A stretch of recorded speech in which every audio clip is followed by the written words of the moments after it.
Is Draymond going to last next season with the Warriors? I don't know. I don't know. Whoa. Right.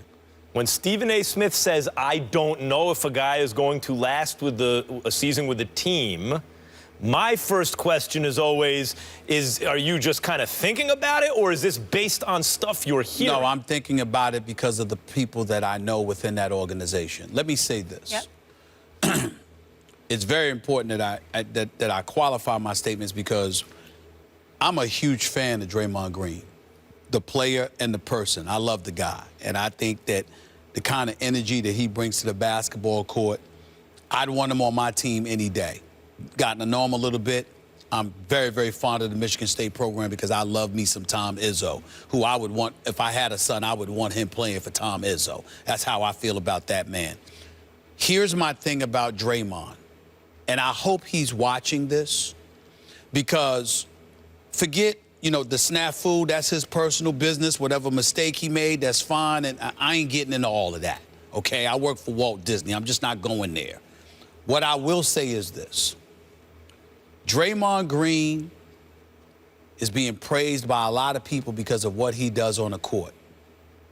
My brother, do not think for 1 second that they won't turn against you in a flash.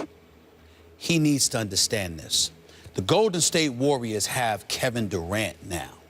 Now, obviously, Draymond has the kind of requisite skills that complement both Steph, Clay, and Kevin Durant being on the same team. But it also diminishes the need for him if he becomes too problematic.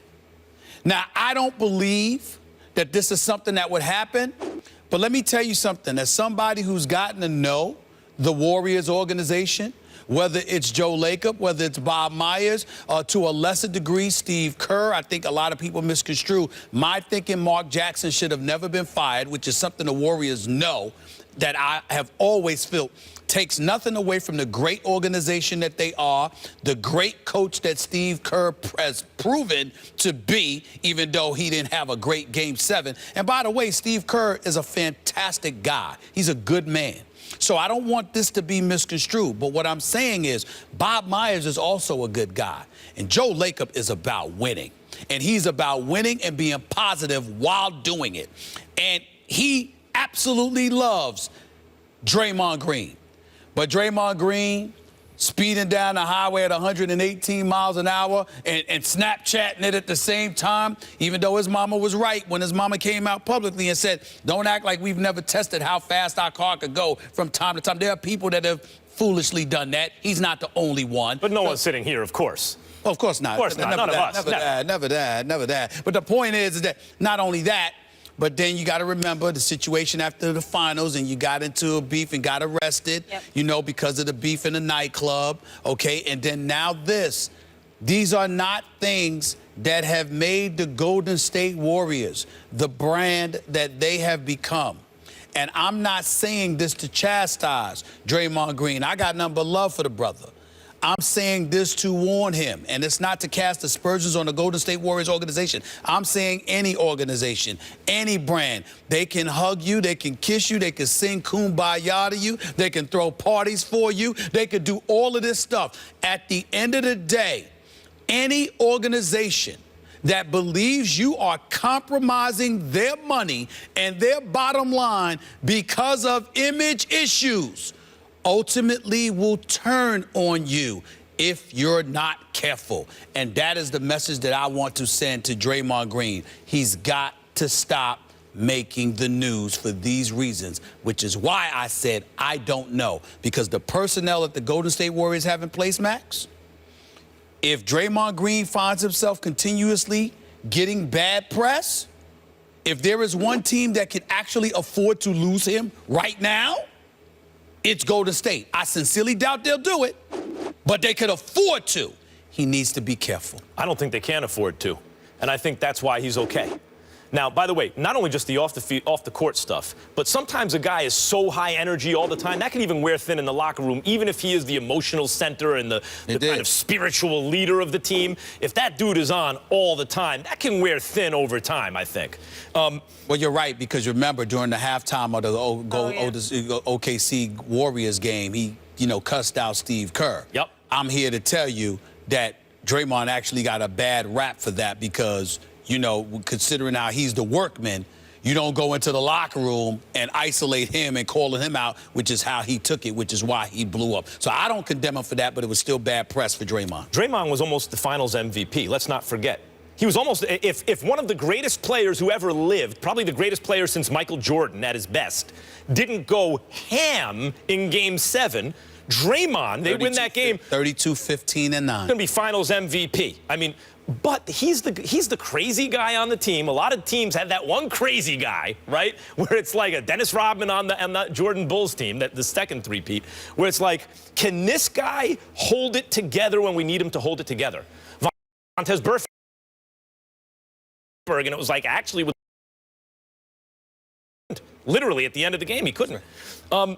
Draymond, I think the jury's still out there because on the one hand, he did get suspended a game. They did lose that game. On the other hand, the way that series played out, I don't think that would have made a difference. I don't think LeBron was going to let those guys lose. And Draymond didn't do anything else where, well, he did actually, but he didn't wind up missing any more time. So he is really walking that fine line for that crazy guy who you hope can keep it together. But this is why I really think he's okay. I don't think he's in jeopardy. And I think even with Kevin Durant on the team, they really need him. Strategically, he's what makes them different. He has revolutionized the big man position, and you could call it a 4, you could call it a 5. Point forward, point center, whatever it is. Man shoots 49% from the field and 38% from three-point range. From 3. Now, you can say that's because, and I think correctly, that Steph Curry is not all three-pointers are created equal. Steph is shooting from so far away that's actually in the spread pick and roll. That's really creating more space than there's ever been created. Correct. And so it makes Draymond go from a 33% shooter to a 38% shooter, which is all the difference in the world in the modern NBA. But Draymond can shoot the 3. He can swarm in the paint. He can rebound. He can make great decisions with the ball as a kind of a point forward. He can put the ball on the floor. He's so well-rounded that, in fact, when other GMs are looking at the Warriors, strategically speaking, one of the players you must take into account, even with Steph and Durant on this team, really the question is, what are we going to do about Draymond? How do we match up with that? Or how do we get a guy like that? Like Karl Anthony Towns right now has supplanted for many Anthony Davis as the big you want because he came into the league shooting the 3 very well. They made him do it in college. And now it's like he's kind of Draymond Green, but bigger and better and more talented. Like that's one of the Draymond's existence is one of the reasons a guy like Karl Anthony Towns exists with the game he has and the reason it's so coveted. And besides the fact that he's Steph's real pick and roll partner. I mean, I think strategically, Draymond has such importance to this team that even with Durant there, his importance cannot be undermined. Well, see, that's all fine and good and excellent basketball analysis, but that's not what we're talking about here. What we're talking about here is a Golden State Warriors team that's scheduled to move into a new arena in a couple of years in San Francisco.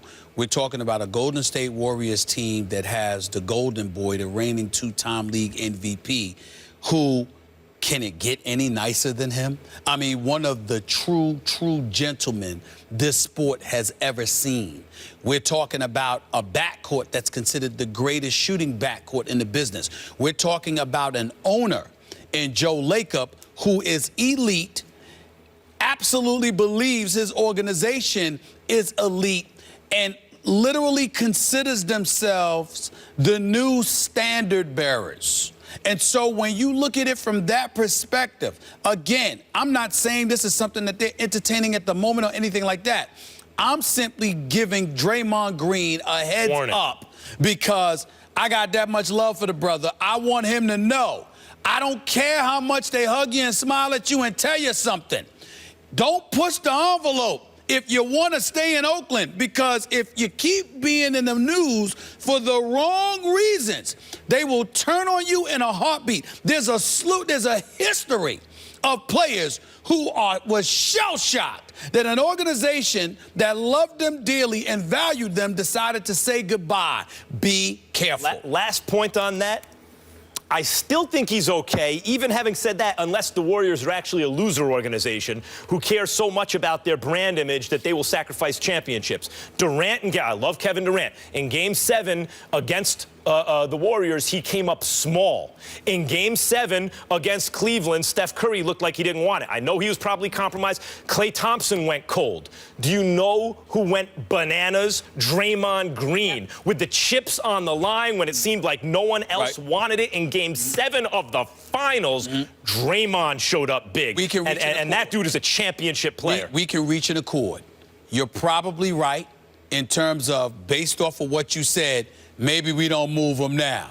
But next summer, if you keep getting don't slip, Draymond. Don't slip. Don't slip. You better keep playing. You're saying that. I'm just saying. I'm just looking out for him and saying, don't slip. Don't let it compromise your production. Stop this. Your team's money. And I'm quite sure that Tom Izzo will tell him the same thing. You better keep getting those triple doubles on a winning team. No question. When we come back, there is a quarterback competition brewing in San Francisco. Is Chip Kelly already making a mess?